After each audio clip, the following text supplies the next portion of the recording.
எல்லா வானிலை மாற்றங்களுக்கும் பெஸ்ட்டாக இருக்கும் இந்த ரூபில் எக்ஸ்பிளைன்ஸ். மலேசியா பக்கத்தில் ஸ்டேட் ஆஃப் மலாக்கான்னு ஒன்று இருக்குது. மலேசியா பக்கத்துலையா? ஆமாம், மலேசியா ஒட்டி ஸ்டேட் ஆஃப் மலாக்கா. அது வந்து சைனாவுக்கே ரொம்ப முக்கியமான ஜலசந்திக்கு. அங்கே வந்து இஸ்ரேலுக்கு போகக்கூடிய கப்பலை வந்து மலேசியா அரசு வந்து சிறைப்பிடிச்சிருச்சு. மலேசியா அரசு தான்? ஆமாங்க. அப்போ இஸ்ரேல் வந்து பயங்கரமான ஆளாக்கும், இப்படியாக்கும் அப்படியாக்கும் சொல்லுவாங்கல்ல, சிறைப்பிடிச்சு வச்சுருக்காங்க. இஸ்ரேல் என்ன செய்கிறாங்க? இஸ்ரேல் சொல்லுங்கள். மலேசியாவுக்கு எப்படி சார் இந்த அடாசிட்டி இல்லை தைரியம் எப்படி வேணால் எடுத்துக்கலாம். மலேசியா இந்த மொத்த சண்டையிலையுமே பெருசாக தலையிடலை, ஆனால் கண்டனம் பண்ணாங்கல்ல. ஏன்னா நீ வந்து ஜினோசைடு பண்ணுற ஒரு ஸ்டாண்ட் இருந்துச்சு. நீ வந்து இன அழிப்பு பண்ற. இன அழிப்பு பண்ணும்போது வந்து கண்டனம் பண்றேன். இது வந்து மலேசியா கண்டனம் பண்ணதுக்கும் இது இல்லை. இதுல நம்ம மக்கள் என்ன அப்படின்னா, நிறைய நமக்கு வர்ற தகவல் என்னன்னா, சம்பளம் உருப்படியா வரல. அதாவது சில கவர்மெண்ட் கம்பெனி, இந்த கம்பெனி ரொம்ப பெரிய கம்பெனி வேலை அவங்களுக்குலாம் வந்துருது. ஜெனரலாக இருக்கிறவங்க நிறைய பேருக்கு சம்பளம் உருப்படியா வரல. அப்புறம் வாழ்வாதாரமே இப்போ அங்கே பிரச்சனை. கிளம்பி வரணும், கிளம்பி இங்கே வந்து என்ன பண்றது அப்படின்னு நிறைய பேர் இடத்துல வந்து தத்தளிச்சுக்கிட்டு இருக்கதா. உயரங்களை மட்டுமல்ல, வாழ்க்கையையும் உயர்த்துகிறோம். துல்லியமான தொழில்நுட்பம், நம்பகமான பாதுகாப்பு, உயர்வின் புதிய அடையாளம். Accord elevators.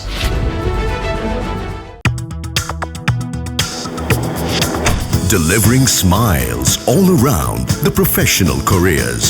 Reach us to reach them. ஆகாயம் நேயர்களுக்கு வணக்கம். உலக செய்தி பகுப்பாய்வில் திரு கசாலி அவர் நம்ம கூட இருக்காங்க. தொடர்ந்து மிடில் ஈஸ்டில் என்ன நடந்துட்டு இருக்குது, யூஎஸ் என்னென்ன ஆக்ஷன் எடுக்கிறாங்க அப்படின்றதெல்லாம் நம்ம பேசிகிட்டு இருக்கிறோம். இந்த சண்டை ஆரம்பிச்சதுலேருந்தே அதனுடைய அதனுடைய தொடர்ச்சியாக நீ நம்ம வந்து தொடர்ந்து பேச போகிற மாட்டேன். வணக்கம் சார். வணக்கம் கார்த்தி. வணக்கம். ரொம்ப நாளாக வந்து ஹவுதீஸ் வந்து இந்த யமானி அரசினுடைய கண்ணில், அங்கே இருக்கிற இன்னொரு குரூப்பில், இவங்கள மாதிரி இன்னொரு குரூப் அங்கே அவங்களுடைய கண்ணில் வந்து மண்ணை தூவிட்டு இருந்த சூழலில் இப்போது யமானி அரசு பதிலுக்கு ஹவுதிகள் மேலே அவங்களோட கோஆர்டினேட்ஸ்லாம் நாங்கள் பார்த்துட்டோம், அடி வெளுக்க போகிறோம் அப்படின்ற மாதிரி வார்னிங்லாம் கொடுத்துருக்குறாங்க. ஹர்முஸ்லேயும் பிரச்சனை ஓஞ்சப்பாடு இல்லை. என்ன நடந்துட்டு இருக்கு சார்? இப்போ நீங்கள் ஃபஸ்ட்டு சொன்னீங்கல்ல, அதாவது ஒரு பக்கம் இதை பற்றி ஏற்கனவே டீட்டெயில் வந்து முன்னாடி பேசினா கூட நினைவூட்டலுக்கு சின்னதாக சொல்லிடுவோம். ஏமனில் வந்து 2 அதிகாரங்கள், ஒரு துணை அதிகாரம், 3 மொத்தம் 3 குரூப் இருக்குது. ஓகே, அது அரசு அங்கீகாரம் பெற்ற குரூப் வந்து பிஎல்சி, பிரசிடென்சியல் லீக் கிளப். அவங்க வந்து சவுதி சப்போர்ட் பண்ணுறாங்க. ஓகே, அதில் அரசாட்சி எங்கேருந்து பண்ணுறாங்கன்னா, ரியாத்தில் உட்காந்து இங்கே அரசாட்சி பண்ணுறாங்க. Work from Riyadh. ஓகே, அல்லது ரூல் ஃப்ரம் ரியாத். ஓகே, அப்படியே அவர் பண்ணுறாங்க. அது வந்து அங்கீகாரம் பெற்ற அந்த குரூப்பு. அப்புறம் அங்கீகாரம் இல்லாத ஆனால் அவங்களோட பலசாலியாக இருக்கக்கூடிய ஒரு குரூப் வந்து ஹவுதீஸ். அது யார் சப்போர்ட் பண்ணுறா? ஈரான் சப்போர்ட் பண்ணுறாங்க. ஹவுதீஸ் கையில் இல்லாத மெஷினே கிடையாது, ராக்கெட்லேருந்து இதுலேருந்து அதில் எல்லாமே வச்சுருக்காங்க. அவங்க இப்போ நம்ம வந்து குரூப்புன்னு சொல்லும்போது மக்கள் வந்து சாதாரண அனுமானிச்சிடக்கூடாது, அவங்க எல்லாமே இருக்குது அவங்களுக்கு. அந்த படையில் வந்து எவ்வளோ இருப்பாங்க நினைக்கிறீங்க? ஒரு 6 லட்சம் பேர். ராணுவ பலத்துக்கு நிகராக இருக்காங்களே. அந்த பிஎல்சி பலம் இருக்கு இல்லையா, அதை தாண்டி இருக்காங்க. ஓகே, அது போக அமெரிக்க கப்பலையே வந்து விரட்டி அடிப்பாங்க. ரெக்ரூட்மெண்ட் ஆடுலாம் போடுவாங்க போலையே பெரிய அளவுக்கு. நீங்கள் வந்து ஏமன் போய் பாருங்கள், நான் வந்து போய் பார்த்துருக்கேன். ஓகே, அப்புறம் வந்து 2000 கிலோமீட்ரு சவுதி வான்வழியே போகாமல் செங்கடல் வழியே போய் ஒரு 2000 கிலோமீட்டருக்கு வந்து இது மிசைல் அது போய் இஸ்ரேலில் அந்த தாக்குதலை சமாளித்து கீழே விழுந்து வெடிக்கிற அளவுக்கு கையில் ஆயுதம் வச்சுருக்காங்க. இது இன்னொருத்தர் வந்து இன்னொரு குரூப் இருக்காங்க, சும்மா இருப்பாங்களா, அது வந்து பேர் சதர்ன் டிரான்சிஷனல் கவுன்சில். அது வந்து கலவர கும்பல். இது ஒரு ரயில்வே குரூப் மாதிரி இருக்குது, சதர்ன் டிரான்ஸ்போர்ட் அந்த மாதிரி. அதான் சதர்ன் டிரான்சிஷனல் கவுன்சில். உடை, உணவு, ஆயுதம், இது சகல வசதிகள் செய்கிறது யார்? UAE, Dubai. மொத்தத்தில் நூல்கண்டு வியாபாரம் தான் நடக்குதுன்னு வடிவில் சொல்கிற மாதிரி மொத்தத்தில் இதுதான் நடந்துகிட்டு இருக்காங்க. இது நடக்குது. இப்போ ஹவுதி வந்து சவுதி அடிக்கிறான். மாற்றி அடித்த உடனே சவுதி என்ன பண்ணுறாங்க, அங்கே பிஎல்சி குரூப் இருக்காங்களா, அவங்களும் அதே மண்ணின் மேந்திரு தானே. நீ அடித்தா ரத்தம் வரும், நான் அடித்தா ரத்தம் வராதா அப்படின்னு இவங்களை வச்சு அடிக்கிறதுக்கு ரெடி பண்ணுறாங்க. ரெடி பண்ணுறதுக்கு ஒரு மிகப்பெரிய டேங்கர், அது ஒரு பெரிய கப்பல் சவுதியிலேருந்து கிளம்பி இங்கே ஏமனுக்கு வருது. அதில் என்ன இருக்குன்னா, அது டேங்கர்னால் வந்து ஆயில் இருக்கும்ல, அதில் ஆயில் இல்லை, ஆயுதங்கள் இருந்தது. போட்டு தாக்கிட்டாங்க. இது தெரிஞ்சு தாக்கிட்டாங்க. எங்களை அடிக்க வர்ற இல்லை, இங்கே ஆயுதங்கள் எக்கச்சம் கொடுத்து அந்த ஆயுதம் ஒருவேளை பிஎல்சி கையில் கிடச்சிருந்து அவங்க நிறையா ரொம்ப ஸ்ட்ராங்காக இருந்தது. பிஎல்சியும் வந்து ஆயுதங்கள் கிடைச்சா ஸ்ட்ராங் தானே, அது கிடச்சிருந்தா ஓகே. இது வரைக்கும் சவுதி வந்து கொஞ்சம் கண்டுக்காம விட்டுருப்பாங்க. நம்மளை ரொம்ப அடிக்கிறான்டா, உடனே இந்தா நீ கூப்பிடு, உன் ஆளை கூப்பிடு, நான் வந்து ஆயுதங்கள் பூரா அனுப்புகிறேன், சண்டை போட்டு அடி, நீ வந்து 10,000 பேர் செத்தா அவன் 20,000 பேர் சாகணும் அப்படின்னு ஆயுதங்களை அனுப்பிச்சி விட்டாங்க. அது வந்து டேங்கர் இது மாதிரி போனது. அது தெரிஞ்சிருச்சு, இவங்களுக்கு தெரியாமல் இருக்குமே, எப்படியும் தெரிஞ்சிருச்சு. அந்த கப்பலை வந்து சோழி முடிச்சிட்டாங்க. அப்போது இவங்களை வந்து சோழி முடிக்கிறதுக்கு சவுதி வந்து என்ன பண்ண முடிஞ்சு? ஒன்றும் பண்ண முடியல. இன்றைக்கி அதிகாரம் இல்லாத அதிகாரம் பண்ணுறது ஒன்றும் செய்ய முடியாது. எஸ்டிசி வந்து இடையில கலவரம் பண்ணாங்க, ஒரு போர்ட்டை வேற பிடிச்சாங்க. அப்புறம் ஒரு ஆயுத கப்பல்லாம் வந்துச்சு. அந்த கப்பலை வந்து இவங்க பிஎல்சி சிறை பிடிச்சி, சவுதி சம்மந்தப்பட்ட சிறை பிடிச்சி அந்த கப்பலை வந்து வெளியேற்றிட்டு அப்புறம் யுஏஇக்காரன் மன்னிப்பு கேட்டு விட்டாங்க. அது முன்னாடி நடந்தது. இது இங்கே இப்போது இந்த மாதிரி ஒரு இது வருதுன்னு வச்சுக்கலேன். கப்பலில் வந்து கார்கோ கப்பலில் நிறையா வந்து எலக்ட்ரானிக் ஐட்டம் இந்த ஐட்டம் எக்கச்சக்கமாக வந்து பெருசாக வரும். அது வந்து இஸ்ரேலுக்கு போகக்கூடிய ஒரு கப்பலை வந்து ஒரு ஜலசந்தியில் சிறை பிடிச்சிருக்காங்க. ஒரு தாக்கல் ஒன்றும் செய்யலை, சிறை பிடிச்சி வச்சுருக்காங்க. எந்த ஜலசந்தின்னு ஏதாவது உங்களுக்கு யூகிக்க முடியுதா? ஜலசந்தினா ஸ்ட்ரெயிட்டு இல்லை, அது தெரியும் சார். எந்த ஜலசந்தின்னு யோசிக்கிறேன். இல்லை, யோசிங்க. அங்கே உலகத்தில் ஒரு நம்ம அடிக்கடி பேசுகிறது ஹார்மோஸில் வரல. சரி, ஹார்மோஸ் உள்ள வேலும் இப்போதைக்கு வரவே வாய்ப்பு இல்லை. அங்கே வந்து எப்படின்னா சிறை பிடிச்சி வைக்க மாட்டாங்க, சோழி முடிச்சுருவாங்க. அப்புறம் பாபல் மந்திப்பு இஸ்ரேலுக்கு போகுது அப்படின்னாலும் அங்கே சோழி முடிப்பாங்க. சரி, வேற எங்கே இருக்கும்? சிறை பிடிச்சி வச்சிருக்காங்க. ஒரு நாள் வச்சிருக்காங்க. இன்னொரு வந்து ஆண்டிப்பட்டி கனவா மாதிரி சூயிஸ் கனவா இருக்கு. அங்கே சூயஸ் வந்து இல்லை, அங்கே வந்து மற்ற கப்பல்லாம் போய்கிட்டு இருக்கு. அது பிரச்சனை இல்லை. செங்கடல் தானே இந்த பக்கம் மேலே சூயஸ், கீழே வந்து பாபல் மந்திப்பு. அதோடைய தொடக்க இடமான்னு கேட்குறேன். அதெல்லாம் ஒன்றும் கிடையாது. நீங்கள் யோசிக்கவே முடியாது. மலேசியா பக்கத்தில் ஸ்டேட் ஆஃப் மலாக்கான்னு ஒன்று இருக்குது. மலேசியா பக்கத்துலையா? ஆமாம், மலேசியா ஒட்டி ஸ்டேட் ஆஃப் மலாக்கா. அது வந்து சைனாவுக்கே ரொம்ப முக்கியமான ஜலசந்தி. ஓகே, அங்கே வந்து இஸ்ரேலுக்கு போகக்கூடிய கப்பலை வந்து மலேசியா அரசு வந்து சிறைப்பிடிச்சு வச்சுருக்கு. ஓகே, மலேசியா அரசு தான். ஆமாங்க. இப்போ இஸ்ரேல் அரசு, அப்போ இஸ்ரேல் வந்து பயங்கரமான ஆளாக்கும், இப்படியாக்கும் அப்படியாக்கும் சொல்லுவாங்கல்ல, சிறைப்பிடிச்சு வச்சுருக்காங்க. இஸ்ரேல் என்ன செய்கிறாங்க? இஸ்ரேல் சொல்லுங்கள். இப்போ நான் நினச்சேன் சவுதிகளுடைய ஹேண்டு தான் இவ்வளோ தூரம் வந்துருச்சு போல. வேலை நிறையா இருக்குது. சவுதியை பார்க்கணும், லோக்கல் இருக்கிற பிஎல்சியை பார்க்கணும். எஸ்டிசி வந்து இப்போ சண்டைக்கு வரல, பிஎல்சியை பார்க்கணும். அப்புறம் அந்த மாதிரி நிறைய வேலை இருக்குது. அதனால் இஸ்ரேலை வந்து கருவறுக்கணும், வேறு இருக்கணும் அப்படின்னா அவனுக்கு வரக்கூடிய மூலப்பொருள்லேருந்து வரக்கூடிய ஆயுதங்கள்லேருந்து அத்தனை வந்து இறுக்கி பிடிச்சாங்கன்னா அந்த வேலையை வந்து மலேசியாவும் இப்போ வந்து பார்த்துட்டு இருக்காங்க. மலேசியாவுக்கு எப்படி சார் இந்த அடாசிட்டி இல்லை தைரியம் எப்படி வேணால் எடுத்துக்கலாம். மலேசியா இந்த மொத்த சண்டையிலையுமே பெருசாக தலையிடலை, ஆனால் கண்டனம் பண்ணாங்கல்ல. ஏன்னா நீ வந்து ஜினோசைடு பண்ணுற ஒரு ஸ்டாண்ட் இருந்துச்சு. நீ வந்து இன அழிப்பு பண்ணுற. இன அழிப்பு பண்ணும்போது வந்து கண்டனம் பண்ணுறேன். இது வந்து மலேசியா கண்டனம் பண்ணதுக்கும் துருக்கி கண்டனம் பண்ணதுக்கும் ஒரு வித்தியாசம் இருக்குது. துருக்கி வந்து ஒன்று பயங்கரமாக கண்டிக்கிறேன் அப்படின்னு சொல்லிட்டு அங்கேருந்து ஆயுதம் கொடுப்பான். யாருக்கு? இஸ்ரேலுக்கு. அவங்க அழிக்கிறதுக்கு ஆயுதம் கொடுப்பான். அப்புறம் இப்போ ஆயில் இருக்கு இல்லையா, அதை அனுப்பிச்சி விடுவான். பொருளாதார ரீதி எல்லாம் வந்து பயங்கர கொடுக்க வாங்க இருக்கும். ஆனால் டெய்லி எந்திரிச்ச உடனே நீங்கள் இஸ்ரேல் நீங்கள் பண்ணுறது சரியில்லை, வன்மையான கண்டனம் அப்படின்னு சொல்லி கண்டனம் பண்ணுவாங்க. அவங்க வந்து ஒரு பச்சைவந்தி ஒரு 2 கட்டாங்க. ஆனால் மலேசியா அப்படி இல்லை. மலேசியா வந்து நீ பண்ணுறது தப்பு, நான் உங்களுக்கு எதிராக இருக்கும் அப்படின்னு ஸ்டாண்ட் எடுத்தான். ஆனால் நேரடியாக வந்து அடிக்க போக முடியாதுல்ல. வந்து அவங்க பக்கத்து நாடோ எதுவும் இல்லைனாலும் அவங்களுக்கு ஒரு ஸ்டாண்ட் இருக்குது. ஸ்டாண்ட்னா இது இங்கே பாலஸ்தீனர்களை அழிக்கிறனால வந்து அவன் கண்டனம் அப்படிங்கிறது இல்லை. எங்கே வேணாலும் இன அழிப்பே கண்டனம் தானே. ஓகே, ஸோ அந்த மாதிரி ஒரு கண்டனம். அதுக்கு வந்து அடுத்த கட்டமாக இப்போ அங்கேருந்து இஸ்ரேலுக்கு போன கப்பலை பிடிச்சி வச்சுருக்காங்க. டவுட் சார் இதில் என்னென்னா, இன அழிப்பே தப்பு நீங்கள நமக்கு நடந்தால் மட்டும் யாருமே பேசவே மாட்டாங்களே, ஏன் சார் அப்படி?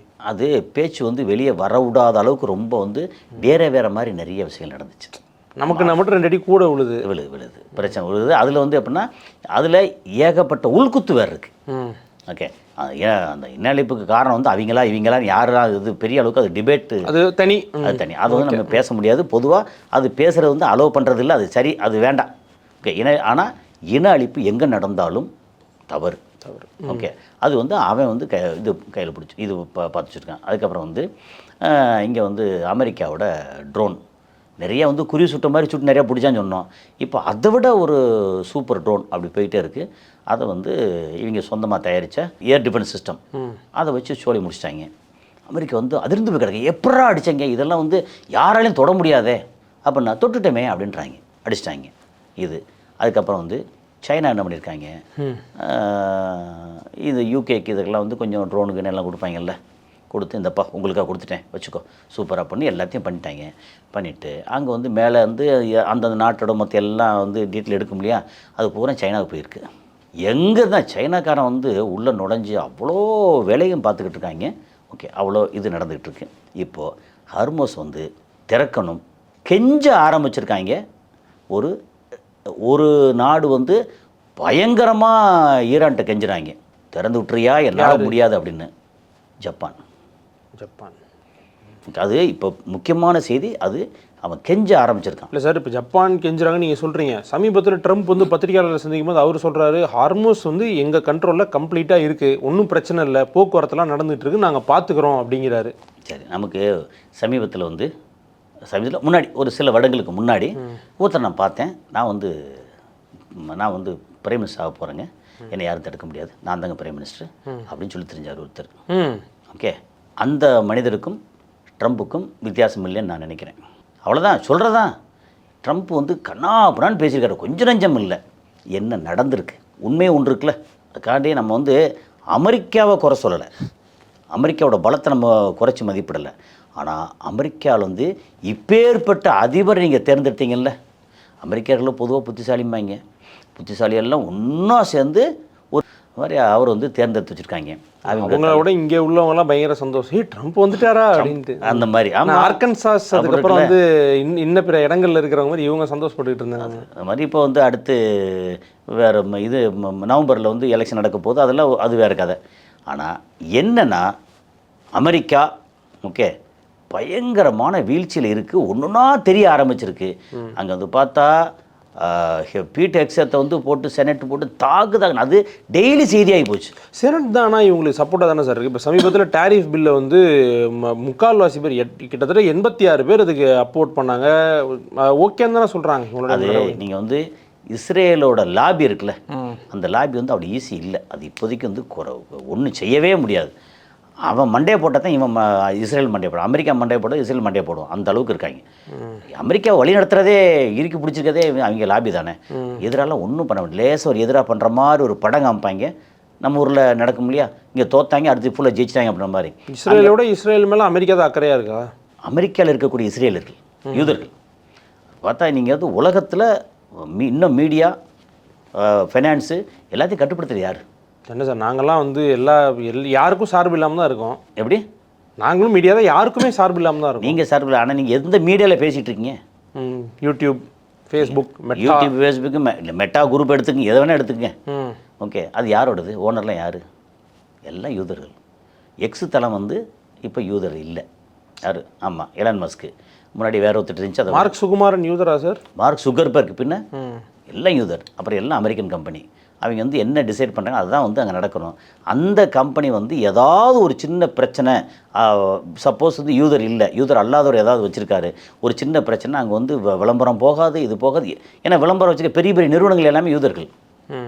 அதனால் அது யூதரோட லாபி இருக்குல்ல, அதனால் அந்த இதில் நீ ஆச்சரியப்படுறதுக்கு ஒன்றுமே இல்லை. ஓகே, அதனால் அங்கே அமெரிக்கா வந்து மொத்தத்துக்கு ஓகே அது மண்டே போடுற வரைக்கும் அவங்க விட மாட்டாங்க போல இருக்குது. அவ்வளோ மோசமாக வந்து ரத்தத்தை உறிஞ்சிக்கிட்டு இருக்காங்க அங்கே. ஓகே, இன்னொரு பக்கம் பார்த்தீங்கன்னா இங்கே வந்து இவங்க அதான் ஏற்கனவே சொன்னோம் இருக்காங்கல்ல, அவங்க வந்து சவுதி அரேபியா பயங்கரமாக கண்காணிக்கிறாங்க, அடின்னு இன்னும் அடிக்கிறாங்க. ஓகே, அப்புறம் 3 பேர் சேர்ந்து அன்றைக்கி பேசிட்டோம். ஃப்ரைடேயில் வந்து இந்த மெக்கா பேக்டெல்லாம் போட்டாங்க, பாகிஸ்தான் வந்து புட்டுக்கிட்டு போயிட்டாங்க. அதோடு வந்து என்னாச்சுன்னு சவுதி அரேபியா வந்து ஒரு மாதிரி என்ன ஆகி போச்சுன்னா, சவுதி அரேபியா ஒரு பெரிய கூட்டத்தை சேர்த்துக்கிட்டு அமெரிக்கா கெஞ்ச ஆரம்பிச்சிருக்காங்க. இது எல்லாம் செய்தி டெய்லி வரக்கூடிய புதுசாக வரக்கூடிய செய்தி. அமெரிக்காட்ட நீங்கள் வந்து சமாதானம் முடித்து சீக்கிரம் வந்து கிளியர் பண்ணுங்கள், எங்களால் தாங்க முடியாது. இப்போது சவுதி அரேபியா சம்பளம் கொடுக்கறதுக்கு காசு குறைவாகி போய் அங்கே வந்து ஊழியர்களுக்கு சம்பளம் கொடுக்குறதுக்கு சவுதி அரேபியாவில் வந்து அந்த நிலைமை வருமா? யோசிச்சு பார்த்துருப்பீங்களா? நல்ல குறையாது எண்ணெய் இருக்கக்கூடிய ஊரில் எண்ணெய் இருக்குது, ஆனால் எண்ணெய் வந்து எடுத்து எங்கே கொண்டு போகிறது? இப்போ எல்லா பக்கம் அடைச்சிட்டாங்க. ஹர்மோஸ் அடைச்சிட்டேன், பாபல் மந்தியை அடைச்சிட்டேன், அந்த பக்கம் போனால் அங்கேயும் அடிக்கிறாங்க, எங்கேயும் போக முடியாது. அப்போ அதை வந்து திரும்ப எடுத்து என்ன செய்ய போகிறீங்க? ஊருக்கு வந்துட்டு போகிறவங்ககிட்ட ஆளுக்கு 1 லிட்டரு பாட்டில் தான் ஊற்றி கொடுக்கணும் போல். அது சரி, ஓகே, எல்லாத்தையும் ஊருக்கு அனுப்புறதுக்கு பெட்ரோல் அந்த எரிபொருள் போட்டால் தானே ஃப்ளைட் வரும். ஃப்ளைட்டுக்கு எல்லா இடம் பிரச்சனை. அப்புறம் இது வந்து ஜுபைல் அந்த கடைசியில் இருக்குன்னா அங்கே போட்டு கேஸ் கம்பெனியில் அடிச்சிருக்காங்க. இப்படி எல்லா இடமும் அடின்னு சொல்லி சவுதி அரேபியா வந்து அப்படி ஒரு மாதிரி இதாகி போய் நிற்குது. துபாய் அது நிலைமை வந்து சொல்ல வேண்டியதில்லை, டூரிஸ்ட்டே இல்லை. இப்போ கூட சில செலிபிரிட்டிஸ், இந்தியன் செலிபிரிட்டிஸ்க்கு வந்து பார்த்திங்கன்னா வந்து கௌரவ விசா, அதுக்கப்புறம் வந்து டூரிசம் ஓப்பன் பண்ணி ஆன்ஸ்பாட் விசா மாதிரி ஸ்கீம்ஸ்லாம் கொண்டு வந்து கிட்டத்தட்ட ஸ்கீம் கொடுப்பாங்க. இந்திய பணத்துக்கு 300 கோடிக்கு மேலே அலாட் பண்ணியிருக்காங்க. அது பண்ணியிருப்பேன். ஏன்னா அது அலாட் பண்ணால் தான் நாளைக்கு வந்து இங்கேருந்து பணம் இங்கே வரும், அங்கே போய் சேரும். அப்படி பார்த்தா நம்ம இதில் வந்து ட்ரேட் சென்டரில் துபாய் ப்ராப்பர்ட்டி எக்ஸ்போ நடக்கலையா? இல்லை ஃப்ரீ டூரிஸ்ட் விசாலாம் தராங்களே துபாய்க்கு இந்தியர்களுக்கு. அதாவது எலி ஏன் அம்மனமாக ஓடுது? துபாய் வந்து இந்த மாதிரி ஒரு பிரச்சனை இல்லை, வாங்க நாங்கள் எல்லாம் இங்கே நல்லா தான் இருக்குது அப்படி சொல்லணும்ல. டூரிஸ்ட் வந்து அங்கே போகலை. ஓகே ஆனால் ஆஃபர் பண்ணேன். அவங்களுடைய ஆக்டிவிட்டீஸை நம்ம குறை சொல்லலை. அவங்க வந்து எங்கள் நாட்டுக்கு நீங்கள் வாங்க அப்படின்னு சொல்லி இன்வைட் பண்ணுறாங்க, ஃப்ரீ விசான்றாங்க. இதுக்கு முன்னாடி ஏன் காசு வாங்கினாங்க? இதுக்கு முன்னாடி இப்போ ஏன் ஃப்ரீ சொல்கிறாங்க, அன்றைக்கி ஏன் காசு வாங்கினாங்க? அந்த கேள்வி வருதுல்ல. அவங்களுக்கு வந்து இன்வைட் பண்ணுறதுக்கு, மக்களை அட்ராக்ட் பண்ணுறதுக்கு என்னென்னு உண்டோ அத்தனையும் பண்ணுறாங்க. ஃப்ரீ விசாலேருந்து இப்போ அக்காமடேஷன்லாம் ரொம்ப சீப்பாகி போச்சு அங்கே. அந்த மாதிரி ஆகிருக்கு துபாயோட நிலைமை. இதே மாதிரி இன்னும் ஒரு 4-5 மாதம் போச்சு அப்படின்னா துபாய் நிலைமை ப்ராப்ளம். ஓகே, என்னென்னா இங்கேருந்து ஃபுட்டு போகணும் இல்லையா? ஃபுட் ஐட்டங்கள் பெரிய பிரச்சனை ஓடிட்டுருக்கு. ஓமான் வழியாக தான் போயாகணும். ஓமான் வந்து எத்தனை நாட்டுக்கு எவ்வளோ சப்ளை பண்ண முடியும்? அவன் டிமாண்டு ஓமான் பார்த்தா இன்றைக்கி வந்து பயங்கர ஒரு இதில் கெத்தில் இருக்காங்க. அதான் ஈரான் கூட ஃப்ரெண்ட்ஸ் ஆகிட்டாங்களே. ஈரானோட ஃப்ரெண்ட்ஸ் ஆகி ஹர்மோஸ் வழியே எதுவும் போக முடியாது. நீங்கள் வந்து ஒரு நாளைக்கு வந்து 130 கப்பல் போகுது. அதில் எண்ணெய் கப்பல் இதெல்லாம் போக வந்து நீங்கள் கமர்ஷியல் கப்பல் எடுத்தீங்கன்னா குறைஞ்ச வச்சு ஒரு 30 கப்பல் போகாது. அந்த 30 கப்பல் டெய்லி வந்து ஒமானோட போர்ட்டில் எப்படி வர முடியும்? இறங்கி வந்து அதுக்கப்புறம் கண்டெய்னர் வந்து இப்படி ரோடு வழியாக போகணும். எவ்வளோ இதில் போகிறது? நீங்கள் யுஏஇ அங்கே இருக்கிற மக்களுக்கு, அதுக்கப்புறம் வந்து கத்தாருக்கு, குவைத் வரைக்கும் போகணுமே, சவுதி அரேபியாவுக்கு. சவுதி அரேபியா தான் மொத்தத்துக்கு க்ளோஸ் பண்ணி வச்சுருக்காங்க. பாபில் வந்து இப்போ போக முடியல. அப்போ எல்லா மக்களுக்கும் வந்து ஃபீடு பண்ணணும், சாப்பாடு வேணும். அப்புறம் அங்கே வந்து ஒட்டகம் வளர்க்குறாங்க, ஆடு மாடு வளர்க்குறாங்க, எல்லாம் இருக்குல்ல. அதுக்கு வந்து உணவு ஃபீடு போகணும். அங்கே தயாரிக்கிற பொருளை வந்து யூரியா முதற்கொண்டு நீங்கள் வந்து சேரணும். எதுவுமே என்ன செய்கிறது? இன்னும் ஒரு 4 மாதம் இதே மாதிரி போச்சப்பறம் நிலைமை சரியில்லை. இப்போவே வந்து அமெரிக்காட்ட கதற ஆரம்பிச்சிருக்காங்க. ஓகே, இது இந்த அரபு நாடுகள். அப்போ வந்து ஈரான்ட்ட நீ சமாதானப்படுத்தியே தீரணும் அப்படின்னு சொல்லி ப்ரெஷர் கொடுத்துட்டாங்க. அந்த ப்ரெஷர் வந்து அமெரிக்கா வந்து நோன்னு சொல்ல முடியாது.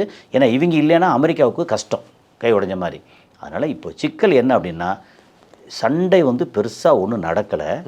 ஆனால் இஸ்ரேல் வந்து இப்போ சமீபத்தில் இந்த வெஸ்ட் பேங்க் ஏரியான்னு இருக்குல்ல, அந்த இதில் போய் அராஜகம், அப்படி அராஜகம் பண்ணிருக்காங்க. அது கொஞ்சம் நெஞ்ச அராஜகம் இல்லை. நீ வந்து இவன் வெஸ்ட் பேங்க்காரன் இஸ்ரேலில் பண்ணாலும் அராஜகம், இஸ்ரேலுக்காரன் இங்கே பண்ணாலும் அராஜகம். அவன் கையில் ஆயுதம் இருக்குது, எல்லாம் இருக்குது, சேர்ந்து இங்கே வந்து மக்களை இது பண்ணாங்கல்ல.